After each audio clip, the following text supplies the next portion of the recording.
Hello everyone, Tony East here from Forbes and Locked On Pacers. Quick video to talk about Game 1 of their playoffs. A win over the Milwaukee Bucks for the Indiana Pacers. Their first Game 1 win since 2018. It's been 7 years since the Pacers beat Cleveland in Cleveland. That year they've lost Game 1 to the Celtics the following year, then the Heat after that, then the Bucks and Knicks, Celtics again, but they did it this time. Something new for this team and the Pacers, who were awesome in a lot of ways in this game. All the stuff that they hoped to do happened, and that's why I think they've got to feel good, not only about the results of the game, but the process of the game. What I mean by that is the Pacers walk away with 117 points in this game. That's pretty good, not exceptional, but on their way there, they were 13 of 34 from three. That's fine. 38% is good. They would take that on balance for the playoffs. 7 of 11 from deep were Miles Turner and Pascal Siakam. The rest of the team was 6 for 23. So they had an okay shooting game, slightly above average, right? Tyrese Halliburton, their star offensive player, 3 for 13 in this game. He missed all 7 of his threes. He still was effective. He had a double-double, 12 assists. 4 of their first 6 made shots he assisted, right? Tyrese Halliburton on balance was good. They won his minutes by 27. He also stunk scoring the ball. You could say that it's not fair to say, oh, well, the Pacers will be better on offense and the Bucks won't. The Bucks will. But if you told the Pacers that Halliburton would have that kind of night and they didn't shoot an exceptional night from deep and they would still easily score 117 and comfortably beat the Bucks, they'd be thrilled. And that's why I think they've got to feel great about the process of this game. They generated shots that they like all night long. And the Bucks can and should say, well, they made some mid-range shots that we were comfortable giving up. TJ McConnell was lights out on shots that he loves to take in the mid-range. Siakam and Nembhard were great on not tough shots, but shots that, aren't typical of them going crazy on them. But they are shots that those players take all the time and are more than capable of making, and they made them in this game. And the Pacers were quite good at the rim, mostly drawing fouls, but in general just getting there. And when they play that way, where they can get shots they like for 48 minutes, for 3 hours of ball, they look good. And they looked good in this game despite not ever having one thing or one type of shot or one play that just felt overwhelming offensively. 33, 34, 26, 24 were the Pacers' quarters in this game. Their first half was just sensational. Their ball movement was crisp. Their scoring was balanced. 67 halftime points, 11 from Ben Mathurin, who was scoring at the foul line, 15 from Andrew Nembhard, who was scoring right at the rim, and 12 from Pascal Siakam, who was scoring from just about everywhere else, including sometimes right at the rim, right? They just had this variety that was so fresh and so tough for the Bucks to stop. And in the second half, Giannis, when we talked to him post-game, was very happy with some of the Bucks' defensive improvements, and he should have been, right? The Pacers scored just 48, I believe, yes, 50 points in the second half for the Pacers, 55 for the Bucks. Right, the Bucks won the second half. They did make some adjustments. They did play better. But the Pacers' process was still pretty good throughout the game. Their fourth quarter was just fine. And the Pacers' defense was the other part of this that was notably very solid in this game, both process-wise and, again, results-wise. They will not get this good. I mean, they might. You never know with one-game sets. But they got some pretty good shooting. Like Gary Trent missed some threes in this game that he can make. Brook Lopez, Taurean Prince weren't taking or making threes that they can make, right? The Bucks had a bad shooting night. 9 for 37 as a team. And A.J. Green was 5 for 11. So they were 4 for 26 on all of the threes.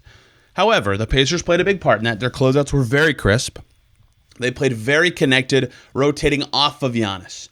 And that's the part of this that stands out. Giannis was awesome in this game. He drew a ton of defensive focus from the Pacers.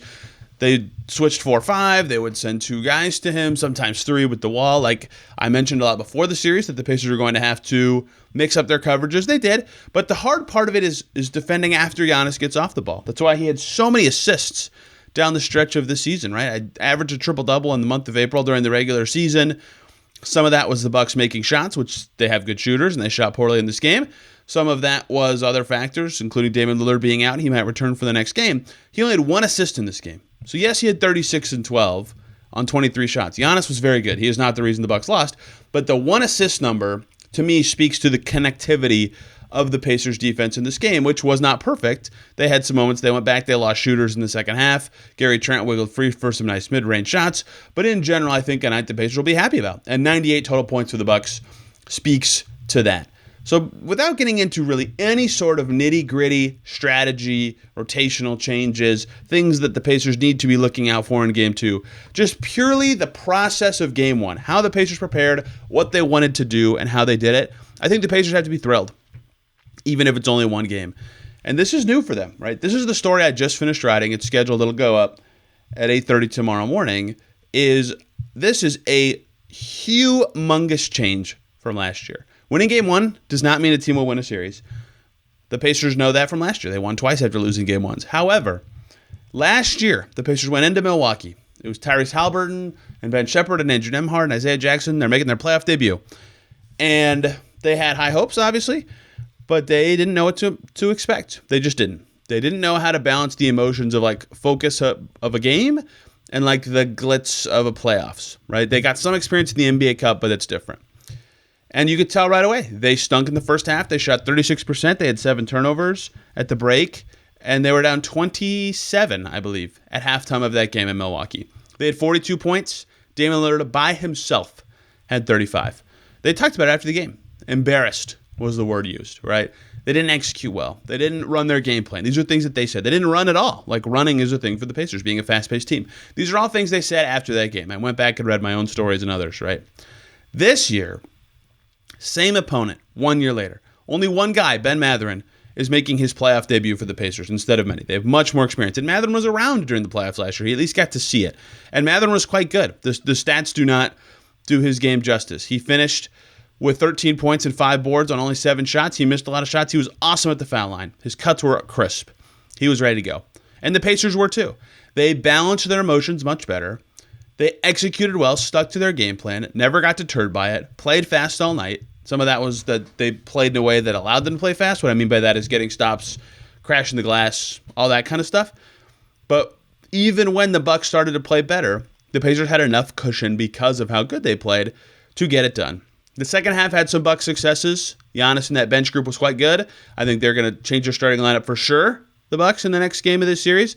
The Pacers need to be a little more locked in for 48 minutes. It's been a problem for them all season, but they've got to be happy with how the series started compared to last year. They've got to be happy with how they took advantage of home court. They've got to be happy to win a game where Haliburton had more shot attempts than points, and a game that they didn't shoot exceptionally well, just pretty well.